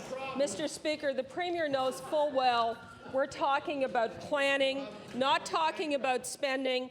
And what we're doing is we're using the very report of the Auditor General that this government should be paying attention to, Mr. Speaker. The Auditor General himself said back in 1999 that you paralyze district health authorities by delaying budgetary approval, freezing new initiatives, and ordering services to be maintained. It makes for great politics, Mr. Speaker, but terrible health care. The Liberals proved that, and now this Premier is destined to prove it as well. Premier, why can't you understand that placing your political ambitions ahead of common sense will cause lasting damage to health care in this province? The Honourable, the Premier. Thank you very much, Mr. Speaker. And the government always takes very seriously the comments made by the Auditor General. And we certainly took that one seriously. That's why, for example, we came up with multi-year funding for the district health authorities. So, in fact, they would not go through the annual agony of dealing with an unknown budget. They now know that we are covering all of their salary increments for the next 3 years. They now know that we have given them an operational increase of 7% per year, which should allow them the flexibility not only to deliver all current services, but with good fiscal management, they as well can increase the kinds of services that they provide in our communities. The Honourable Member for Halifax Needham. Thank you. Mr. Speaker, my question this time is for the Minister of Community Services. Last year, this government attempted to cut $1 million, practically, from transition houses, men's programs, and women's centres. And since then, the Transition House Association, the Association of Men's Intervention Programs, and Women's Centres Connect have been trying to work with government to establish sustainable funding. The coalition released their review and recommendations during a press conference held just a few hours ago. Mr. Speaker, I want to ask the Minister, coalition members have yet to receive any further comments from your government. Will you guarantee sustainable funding and that all shelters and women's centres will remain open in this province? The Minister of Community Services. Yes, thank you, Mr. Speaker. I thank the member opposite for bringing forward that question. And yes, indeed, the coalition did meet with senior staff, including the regional administrators today. Pleased to receive the report and look forward to having staff's comments on it, and look forward to the department taking a position. In the meantime, we are committed to the commitment that was made to the group by the former minister in this letter of last fall, which included stable funding for those services. Thank you, Mr. Speaker. The Honourable Member for Halifax Needham. Mr. Speaker, there's a big difference between stable funding and funding that they require to operate. Mr. Speaker, think about what the fuel bills must have been like in 24-bed shelters in this province over the winter. These shelters have had their funding frozen for a considerable period of time. Mr. Speaker, across this province, transition houses, intervention programs, and women's centres are providing needed services. In many cases, workers simply do not have the resources to meet the needs of women and children in their community. Bryony House here in the HRM provides shelter and support for women and children who have been abused. The 24-hour service and the 24 beds at Bryony House are almost always full. I want to ask the Minister, will your government commit to helping coalition members enhance their services? The Honourable the Minister of Community Services. Yes, thank you, Mr. Speaker, and I'm sure the member opposite would be concerned that these services be available right across the province, and one of the main reasons for doing this was to come up with a plan to give services right across the province of Nova Scotia. So, Mr. Speaker, that would be the answer. The Honourable the Member for Halifax Needham. Well, what a revisionist kind of statement about history in this province. The plan was to close services throughout the province, Mr. Speaker. I want to ask the member, the minister, will you ensure that no transition houses or women's centres will close, and will you guarantee sustainable multi-year funding for these organizations? The Honourable the Minister of Community Services. Yes, thank you, Mr. Speaker. And Mr. Speaker, as was committed by my predecessor, I will reiterate our commitment to work with those groups so that those services can be provided right across the province. We're pleased to be providing approximately $5 million in funding for these initiatives every year, and we will continue on that commitment. Thank you, Mr. Speaker. The Honourable the Member for Cape Breton South. Mr. Speaker, my question today is to the Premier. Mr. Speaker, the Premier has failed in his campaign for fairness with the federal government, and now his government is turning his attention to destroying goodwill between the province and municipalities. Mr. Speaker, in eastern Nova Scotia, municipalities are denied much-needed tax dollars because the government is not taking a leadership role in negotiations with disabled partners. And Mr. Speaker, today we learned the Halifax Regional Municipality is ready to sue this government over the failure of this province to notify of a potential downloading. In fact, Mr. Speaker, the minister is sending coded letters to the HRM instead of being upfront by giving notice. And my question to the Premier, Mr. Speaker, is why won't the Premier insist that his minister start working with municipalities instead of downloading everything it can? The Honourable the Premier. Thank you, Mr. Speaker, and I refer that to the appropriate minister. The Honourable the Minister of Service Nova Scotia and Municipal Relations. Thank you very much, Mr. Speaker, and I I don't know what the honourable member is referring to about downloading. We have an agreement, an equalization agreement. The government made a commitment to keep that equalization agreement going for 2 years. We have done that. We've met with the Union of Nova Scotia Municipalities to talk about it, and any letter that was sent to them simply said there will be discussions with the Union of Nova Scotia Municipalities before anything else changes in the future. The honourable member for Cape Breton South. Yes, Mr. Speaker, the Minister of Municipal Affairs doesn't know what I'm talking about and asking the question. That's why I didn't ask him the question. I asked it to the Premier. And I might remind you, Mr. Speaker, that's the 97th time in this session the Premier has ducked a question. Maybe I'll try for 98 with a supplementary. Mr. Speaker, the Premier is again ducking his duty as the leader of this province. Mr. Speaker, regional councillors are upset with the government and are being forced to seek legal action instead of working with the province. And my supplementary again to the Premier. Why does this Premier want to start a war with the Halifax Regional Municipality at a time when he should be working with them, not against them? The Honourable the Premier.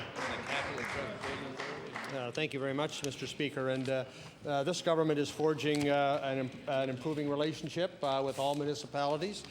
We are, for example, working very hard with the government of HRM to participate, for example, in the harbour cleanup. We're going to form with them a capital transportation authority. We're going to form a capital commission improvement committee. We are working hard with the council in HRM and the citizens of HRM to make this a better place, the same way as we're working with all 55 municipalities to make all of those places better places. The member for Cape Breton South on his final supplementary. Mr. Speaker, somebody should tell the Mayor and Council of the HRM what good relations are existing, the ones that the Premier talks about. The bottom line is, Mr. Speaker, that the Premier has given up on the HRM like he has given up on Cape Breton. The member, Mr. Speaker, the member from Halifax Bedford Basin, Bedford Foul River, Sackville Beaverbank, Dartmouth South, Preston and Eastern Shore, and Halifax Citadel will pay dearly for this Premier's neglect of the Halifax Regional Municipality. So my final supplementary to the Premier, Mr. Speaker, why is the Premier willing to sacrifice his seats in the HRM because of the incompetence and belligerence of his Minister of Municipal Affairs? The Honourable the Premier. Thank you very much, Mr. Speaker. I'm particularly pleased at what we have been able to achieve in HRM. You've seen unprecedented economic growth over the last 4 years. You've seen unprecedented job numbers over the last 4 years. You have seen unprecedented support for HRM projects over the last 4 years. I believe we've done a good job in working with HRM. The Honourable the member for Dartmouth North. Thank you, Mr. Speaker. And my question is to the Minister of Community Services. Councillors with the Regional Residential Services have been in front of this House for many weeks now. We understand that a conciliator has asked the union to come back to the table tomorrow. Right. My question to the Minister of Community Services, why now have the Minister of Community Services made a 360-degree turn? The Honourable the Minister of Community Services.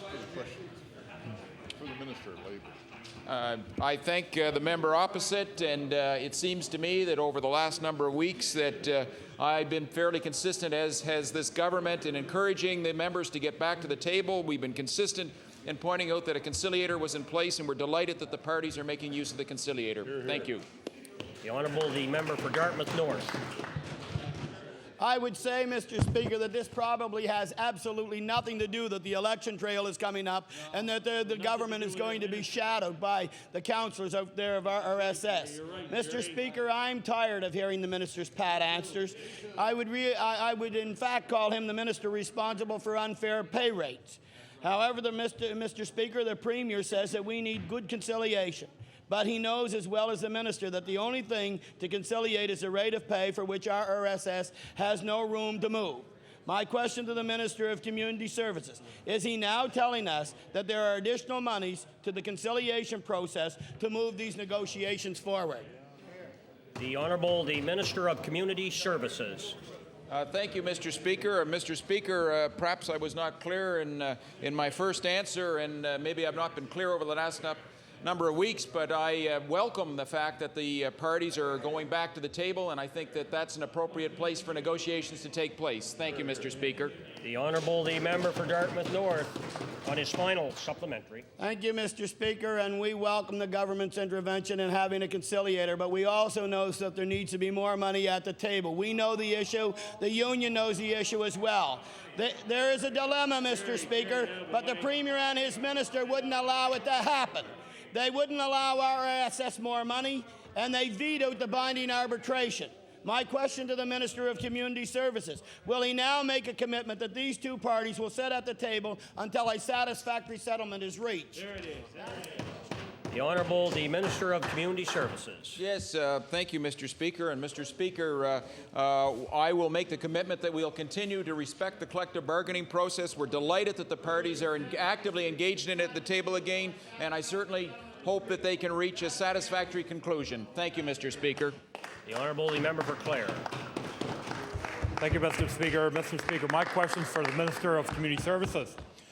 Mr. Speaker, more than a year ago, a coalition developed which included representatives from the Women's Centres Connect, the Transition House Association, and the Men's Intervention Programs. This coalition was formed as a result of what can be best described as a debacle which saw the elimination of almost $1 million from their combined budgets. Today, Mr. Speaker, they released their proposed service model, one which identified some very serious issues that needs to be addressed. One such issue is that the needs of diversity communities, for example, Afro-Nova Scotians, Acadians, and immigrants, are not being appropriately addressed. And my first question to the Minister is, given that the Minister knew this redesign process was coming to a conclusion, did he allocate any additional resources to address the gaps identified during the process? The Honourable the Minister of Community Services. Yes, thank you, Mr. Speaker. And Mr. Speaker, we have committed to follow through on the commitment of my predecessor to work with the groups so that the services that are required not only in the areas which have been fortunate enough to have these facilities, but right across the province would be available to all Nova Scotians. And we will follow through on that commitment, Mr. Speaker. The Member for Clare.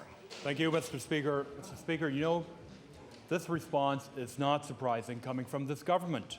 After all, this is a government that saw fit to slash $1 million from the budget of groups who provide services to vulnerable women and children. And yet, they can find $68 million to provide checks to give to their friends in time for the next election.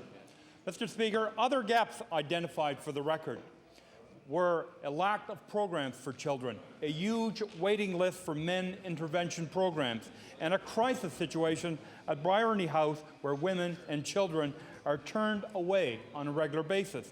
And my question to the Minister, in the interest of safety of vulnerable women and children, could the Minister please indicate today when the Coalition can expect a response to the issues they have identified as requiring immediate attention?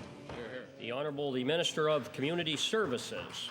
Yes, thank you, Mr. Speaker, and I thank the member opposite for his question. I think it's appropriate that the opposition parties recognize the importance of the services provided by this coalition. We certainly recognize it. That's why we're working with them, and this sort of feedback is very helpful in reaching an appropriate conclusion to the challenges faced by the women and children and the men requiring treatment across the province. The Honourable the Member for Clare on his final supplementary. Mr. Speaker, I'm not surprised with that type of response. I take his response to me, wait until after the election and then we will deal with you. I think that's what the Minister meant. Mr. Speaker, this Liberal caucus believes that organizations represented in this coalition provide valuable, cost-effective service and deserve to be treated with respect. Again to the Minister, given the findings in the redesign process, will the Minister reassure the Coalition today that all of the almost $1 million that was restored last fiscal year will remain in their budget this fiscal year? The Honourable the Minister of Community Services. Yes, thank you, Mr. Speaker. And Mr. Speaker, I think that the member opposite is pointing out that we spend approximately $5 million a year for these purposes to assist members of the coalition in providing these services. We're very pleased to continue that support. And Mr. Speaker, I think that this government's record in the past of keeping its promises is second to none, and we'll continue to do so, including working with the coalition. Thank you, Mr. Speaker. The Honourable, the member for Halifax-Shabukto. Mr. Speaker, thank you very much. This question will be directed to the Premier. Mr. Speaker, I would like to remind the government of another broken campaign promise. 4 years ago, the Premier promised Nova Scotians a green plan. In fact, on page 32 of the Blue Book, the Premier said that a PC government, during its first mandate, will establish an environmental green plan for Nova Scotia. But the Premier seems to have forgotten about this promise because he certainly hasn't mentioned it since. Perhaps he's been hoping we'll all forget. Mr. Speaker, I wonder if the Premier will tell us whether he ever indeed had any intention of fulfilling this promise. The Honourable, the Premier. Thank you very much, Mr. Speaker. And through you, I can report to the the member from Shabukto that the environmental green plan that we did promise in the 1999 election is going through the final stages of approval. The Honourable member for Halifax-Shabukto.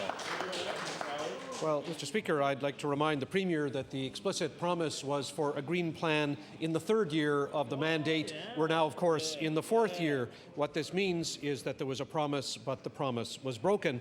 Indeed, the government has shown a blatant disregard for the environment over the last 4 years. I can give you some examples.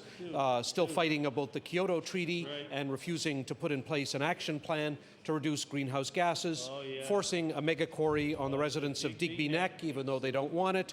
The Protected Areas Network still hasn't been completed, and a toothless water strategy that was widely criticized as too little, too late. I wonder, Mr. Speaker, if the Premier will tell us why he promised a green plan when he knew he wasn't going to deliver it. There you go. The Honourable, the Premier. Thank you very much, Mr. Speaker. Perhaps the member opposite didn't hear me.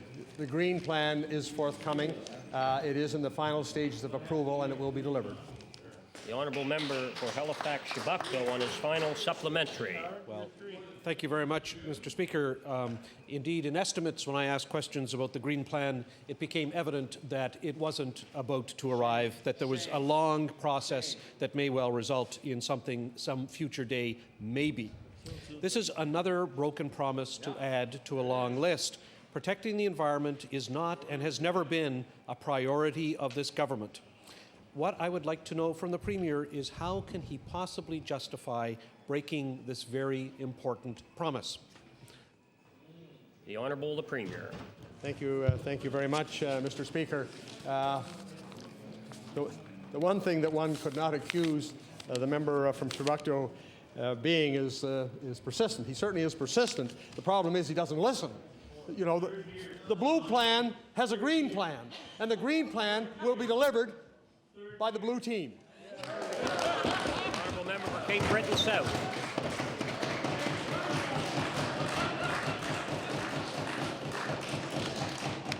I think he says we're going to recycle something. Order, please. Order, please. Order, please. The Honourable member for Cape... Order, please. The Honourable member for Cape Breton South has the floor. My question is to the Minister. My question, Mr. Speaker, is to the Minister of Energy. Mr. Speaker, this government has been among the most secretive in Canada, yet sometimes we do get some information. In 2001, the previous minister tabled 2 letters in the House from Walter Tucker to Larry LeBlanc of Pan-Canadian, now in Canada, and I'd like to table those letters again in the House today. In these letters, the government indicated it would be exercising its option to obtain 50% of the Deep Panuke transmission line, which is the province's legislated right. I have repeatedly asked in this House, Mr. Speaker, what the province has done since, but I have encountered a wall of silence. So my question to the Minister, in the spirit of openness and accountability, will the Minister explain to the House what has taken place since those letters were tabled 2 years ago? The Honourable, the Minister of Energy. Thank you very much, Mr. Speaker, and to the Honourable Member, there has been a process where a number of proposals have been examined through a call proposal for transmission in the offshore. and those are currently being evaluated. The Honourable, the member for Cape Breton South. Well, Mr. Speaker, it's only been 2 years, so I guess that's not too long, I guess. It depends on which side of the House you're sitting on. My first supplementary, Mr. Speaker. Last session, our caucus released a secret communications plan entitled the Rumsfeld Plan, and was before this House. In that plan, it was stated that a 50% buy-in would be played up as a win by the government. Would be played up as a win, should be played up as a win by the government. Now, Mr. Speaker, since that time, the Encana project has been delayed. And my first supplementary to the minister, could the minister indicate whether the province has called for bids on the government's interest in the Deep Panuke line and table related information in this House? The Honourable, the Minister of Energy. Thank you, Mr. Speaker. And Mr. Speaker, as we all know, in the Sable project, the previous government gave the right of back-in away. This government, unlike the previous government, does know that that has value. And that is part of the discussions in the call for proposals that we're now examining. The Honourable, the member for Cape Breton South on his final supplementary. Yeah, Mr. Speaker, if you're talking about giveaways, the Great Nova Scotia giveaway occurred earlier this week when the remaining shares in NSRL were sold for a song to try to improve the minister's bottom line. Mr. Speaker, Nova Scotians have a right to know whether this government's handling of the Deep Panuke file has resulted in its delay and possible cancellation. There are many questions, including whether Encana could even work with proposed bidders or whether or not Encana was properly consulted. My final supplementary, Mr. Speaker, will the minister, Mr. Speaker, table all documents surrounding the government's interest in the 50% of the Deep Panuke transmission line, including who has bid on the pipeline and whether anyone was successful? The Honourable, the Minister of Energy. Thank you very much. As we all know, and as Encana put forward, their timeout was a result of making sure there was enough gas resource there. And critical to any gas coming ashore is more discoveries and exploration in Nova Scotia. But on the issue of the proposals, they are being evaluated. When that process is done, we will inform the people of Nova Scotia. Thank you. Next question. The Honourable, the member for Halifax Needham. Thank you, Mr. Speaker. Mr. Speaker, my question through you is to the Minister of Health. Mr. Speaker, media reports indicate that hospitals in Truro and Tatamagouche spent more than $500,000 on overtime last year. That's two hospitals spending $625,000 on overtime. That could have hired more than 10 full-time nurses, Mr. Speaker. Meanwhile, several graduates at Dalhousie School of Nursing have indicated they can't find a full-time job, even outside of metropolitan Halifax. I want to ask the Minister of Health, why are hospitals spending so much on overtime for nurses instead of turning more positions, more casual positions, into full-time jobs? The Honourable, the Minister of Health. Thank you, Mr. Speaker. Mr. Speaker, there are a number of issues involved here, but in this particular case, the member from Halifax Needham answered her own question, because one of the reasons that we're paying so much in overtime in some areas is because we have converted so many casual positions to full-time positions, but there aren't enough casuals to do the overtime we have to pay the full-time people for. Thank you very much, Mr. Speaker. The Honourable, the member for Halifax Needham. Mr. Speaker, the Canadian Nursing Advisory Committee says that, and I quote, "While the number of regulated nurses remain high, the devastating impacts of government funding cuts in the 1990s need to be acknowledged." Now, Mr. Speaker, the ratio of nurses to population has declined, but the report makes it clear that government cuts, overuse of casual and part-time positions, and stress caused by too much overtime is partly to blame for the present nursing shortage. I want to ask the minister, when will she admit that cuts to full-time positions are partly to blame for the high amount of overtime in our hospitals? The Honourable, the Minister of Health. Thank you. Thank you very much, Mr. Speaker. And Mr. Speaker, I know the member should understand this and probably does, but I would like to repeat that in this particular area of nursing, it is precisely because we are creating more full-time jobs, that we now have another difficult situation of not enough casuals in certain areas to fill in for summer and when people are ill. So it is precisely partly a result of the creation of full-time jobs that's causing the overtime situation. Thank you very much, Mr. Speaker. The Honourable, the member for Halifax Needham on her final supplementary. Mr. Speaker, this is the minister that comes in here and repeatedly crows about the success of this government's nursing recruitment and retention strategy. But, Mr. Speaker, so far my office has met runaround after runaround attempting to obtain the DHA budgets, so we can't tell you how much other hospitals have spent on overtime. We know 2 hospitals alone account for over $500,000. No wonder the DHA's won $40 million more in funding this year, Mr. Speaker. I want to ask the Minister of Health, will you table in this House the total amount, the cost of overtime spent by all hospitals in this province last year? The Honourable, the Minister of Health. Thank you very much, Mr. Speaker. And Mr. Speaker, I would endeavour to table that information, and if I can do so relative to other years, as soon as we can compile the information in the way that the member opposite asked. Thank you very much, Mr. Speaker. The Honourable, the member for Cape Breton, the Lakes. My question, Mr. Speaker, is to the Minister of Education. Residents continue to express to me in regard to education in Cape Breton and the Lakes, Mr. Speaker. We are a rural community, and residents fear our children are being punished because of student decline. Population has increased over the past 10 years in Cape Breton and the Lakes. Yet this year, instead of increasing teacher-student ratio, 52 teaching positions are being cut. My question, has the Minister consulted with Human Resources at the Cape Breton Victoria Regional School Board before they were directed to cut these 52 jobs? And is the Minister confident that these cuts will not jeopardize the level of education in Cape Breton? The Honourable, the Minister of Education.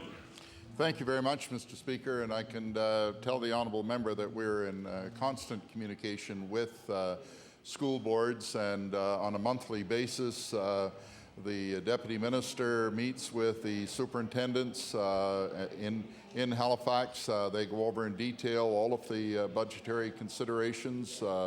They do a rather detailed analysis of the budget and the implications of that budget, and I can assure the Honourable Member that all of the priorities which the government has set out in its Learning for Life are being addressed by the Cape Breton Victoria Board, and we will continue to ensure that they have the funding to meet our priorities.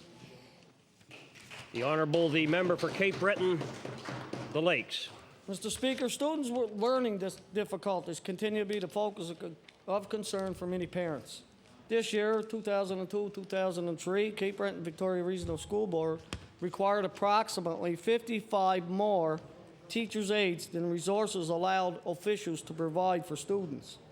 Beginning in September, approximately 260 needs have been identified by the Cape Breton Victoria Regional School Board. My question, will the Minister, taking into consideration teaching job losses, commit to ensuring that the Cape Breton Victoria Regional School Board will have ample resources this year to provide the same level of education in Cape Breton as in other parts of Nova Scotia? The Honourable, the Minister of Education. Thank you very much, Mr. Speaker, and I can assure the Honourable Member that the concerns to which he speaks are indeed being addressed. They're being addressed in a number of ways.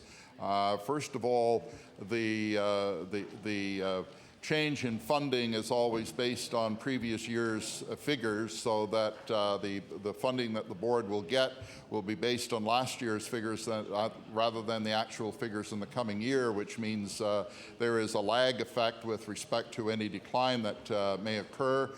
Secondly, the concerns which he speaks about with respect to to children with learning disabilities are in fact addressed by the budget, and they are part of the Learning for Life program, and we are adding additional resource teachers and resource personnel in the schools, and certainly Cape Breton Victoria Board will receive its share with respect to those resources.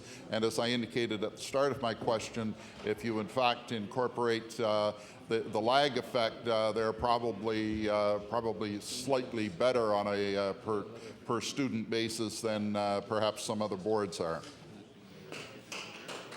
The Honourable, the member for Cape Breton and Lakes, on his final supplementary. Thank you, Mr. Speaker. And since 1999, education in my part of Nova Scotia at least have been impacted, Mr. Speaker. Schools have been closed, teaching positions have been lost, class grades have been combined. Many people believe that students with learning difficulties are not receiving the necessary assistance. However, there is one bright spot for my rural community, Mr. Speaker, and it's the new Rankin School in Iona, of course. The minister has indicated that some confusion which surfaced in regard to the construction date of this new school, he has now attempted to relax, I believe. So will the minister, my question is, will the minister confirm that the Rankin School in Iona will be built according to schedule beginning in 2004? The Honourable, the Minister of Education. Thank you very much, Mr. Speaker, and I can confirm for the honourable member that the property has in fact been purchased for that school, that the design work is in fact underway, that the delays that were caused as a result of attempting to obtain the appropriate infrastructure relative to the operation of that school have been resolved and will be proceeding. The exact timetable I will get and make available to the honourable member at a future date, and perhaps even have that for him tomorrow. And I can tell the honourable member and members of the House, Mr. Speaker, that perhaps yesterday I was a bit remiss in not providing the full details of increased funding for education. It's relative to what he's asking about with respect to numbers. In 1999-2000, Mr. Speaker, the per student allocation was $4,840. 2001, $4,939. 2001, 2002, $5,072. 2002, 2003, $5,322. And in 2003, 2004, the number is $5,910. And that is well over $1,000 per student, Mr. Speaker. The Honourable, the member for Victoria. Thank you, Mr. Speaker. Mr. Speaker, my question is for the Minister of Environment and Labour.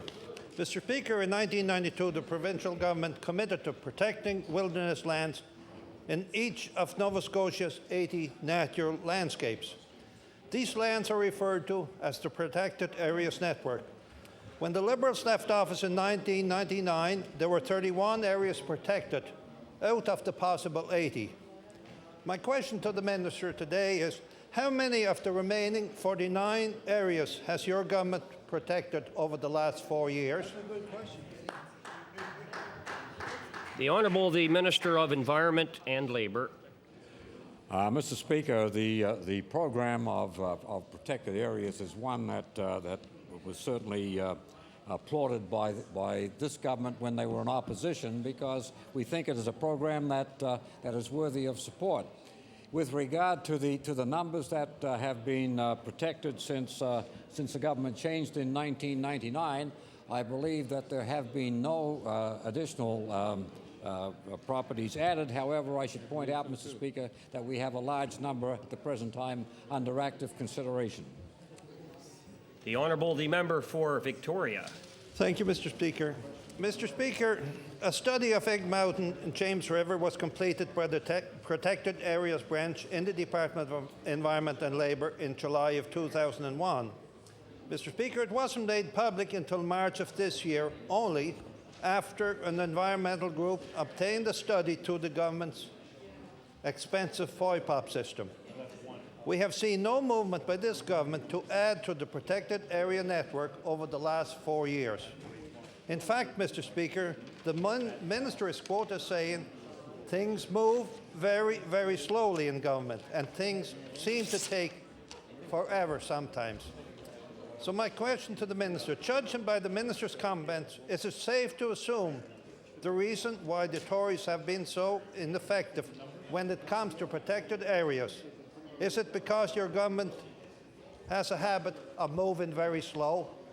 The Honourable the Minister of Environment and Labour.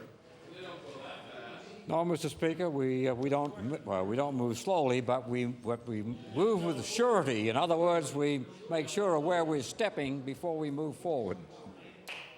The Honourable the Member for Victoria on his final supplementary. Thank you, Mr. Speaker. Mr. Speaker, Egg Mountain and Gully Lake are home to patches of old growth forest. The watershed feeds the town of Antigonish. There is a small moose population, and it has one of Nova Scotia's last healthy salmon rivers. So my final question to the minister would be, your government has had 4 years, so how much longer do you expect Nova Scotians to wait for areas of such importance as Egg Mountain and Gully Lake to be added to the protected area network? The Honourable the Minister of Environment and Labour. Mr. Speaker, I can advise the honourable member from Victoria that Egg Mountain and Gully Lake are the two areas at the present time at the top of the priority list, and I would expect that some movement will be made later this year. The Honourable the Member for Cole Harbour, Eastern Passage. Thank you, Mr. Speaker. My question is for the Minister of Education.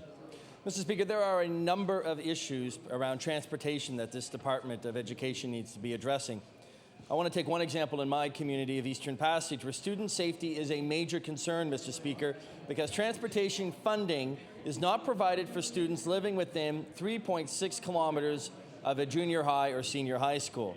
And this regulation does not appear to take safety into consideration, Mr. Speaker. For example, students who live within 3.6 kilometers have been forced to walk along Cow Bay Road in Eastern Passage, even though it doesn't have a sidewalk and the speed limit is 70 kilometers an hour. And in the winter, Mr. Speaker, it's only worse because the snowbanks line the side of the road and the students have nowhere to go. So my question for the minister is, will the minister change the transportation regulation that his department has in funding schools to make sure that safety is a factor so our children can reach school safely? The Honourable the Minister of Education.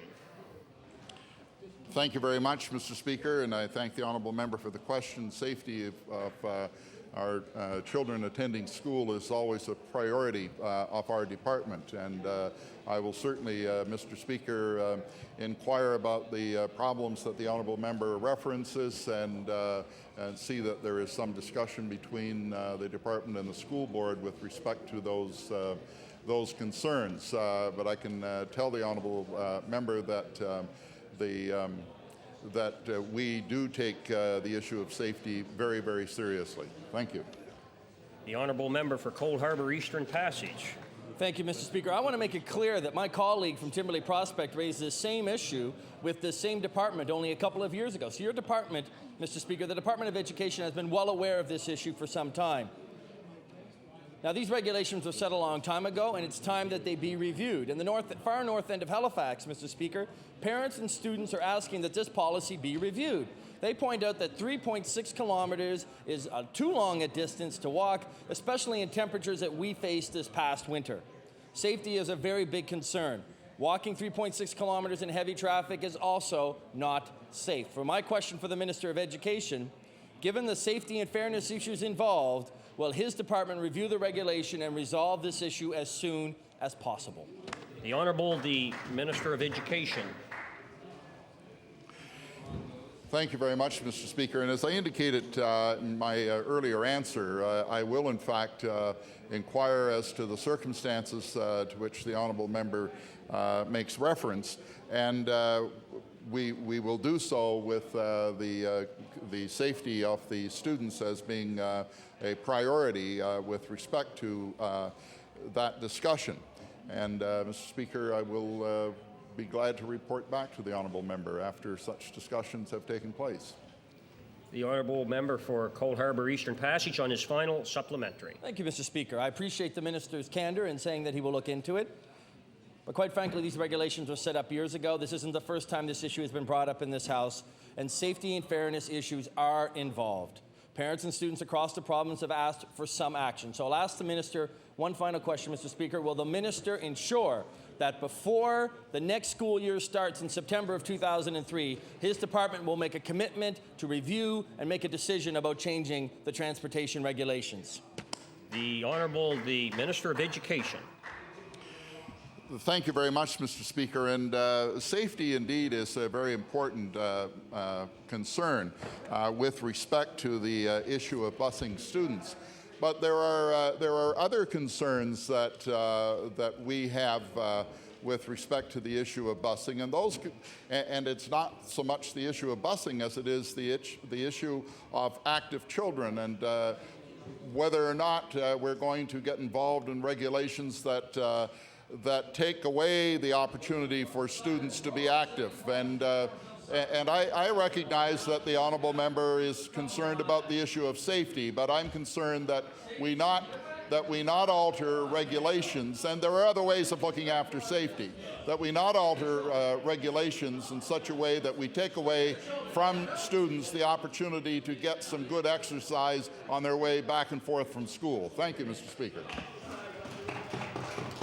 The honourable member for Dartmouth East. Thank you, Mr. Speaker. My question, Minister of Health, and recently we've learned that the Roseway Hospital in Shelburne will be reducing its emergency room services from 24 hours a day to 15 hours a day.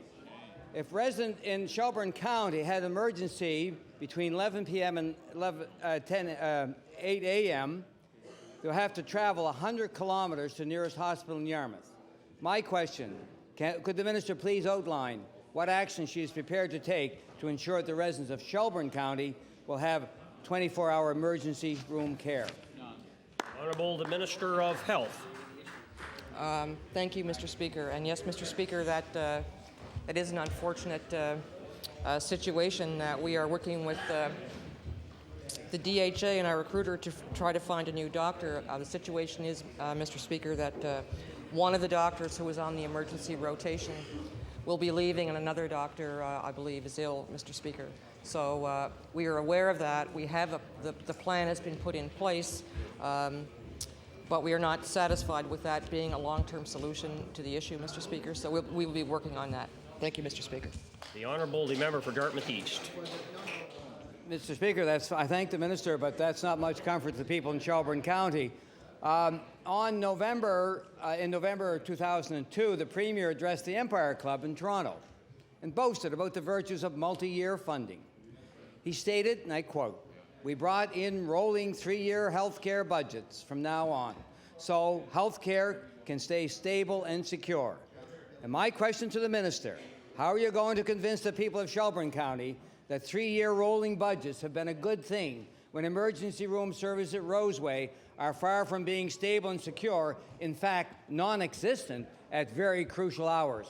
Good question. Honourable the Minister of Health. Thank you very much, Mr. Speaker.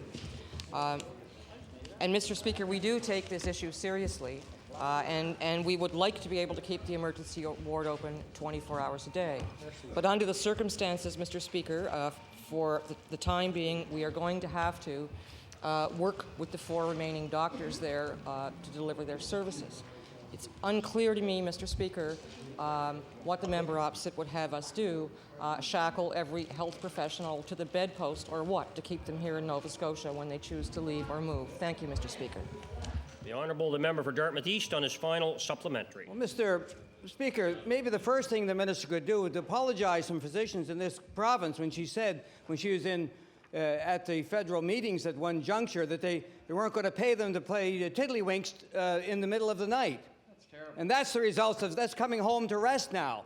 So yes, change them to the bedpost and that sort of thing. But it's an attitude, Mr. Speaker. It's a lack of a plan, and it's an attitude of this government, and people are fed up with it. That's right. So once again, the words for the people in Shelburne. Order, please. Honourable members, the commentary and editorial going into questions and, to a degree, the answers is somewhat a little bit extensive. The member for Dartmouth East on his final supplementary. Thank you, Mr. Speaker. And you have the patience of Job, because how can you respond to a minister that says to shackle doctors to bedposts? On one day, the residents of Shelburne will have 24-hour emergency room services, Mr. Speaker. On the next day, a critical patient seeking emergency services between 11 and 8 a.m. can look forward to a 100-kilometer ambulance ride. My question simply to the minister: will this minister admit that health care is deteriorated in Shelburne County under her watch and the watch of this government? The Honourable the Minister of Health. Thank you. Thank you, Mr. Speaker. And Mr. Speaker,